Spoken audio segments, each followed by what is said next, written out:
بسم اللہ الرحمن الرحیم۔ السلام علیکم ورحمۃ اللہ وبرکاتہ۔ محترم ناظرین، کوئی بھی نیک کام شروع کرنا ہو تو اس سے پہلے ہمیں علماء سے، دین والوں سے، اپنے گھر والوں سے مشورہ کر لینا چاہیے۔ اور اگر آپ استخارہ کرنا چاہتے ہیں تو استخارہ کا مطلب ہوتا ہے اللہ سے خیر طلب کرنا۔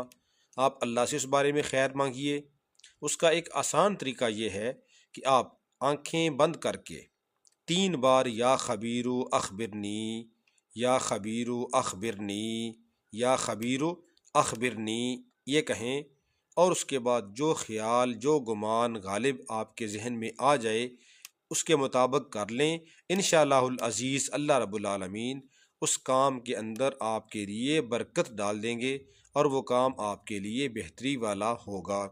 اللہ رب العالمین ہم سب کو صحیح معنی کے اندر اپنے احکامات کو ماننے کی توفیق عطا فرمائے۔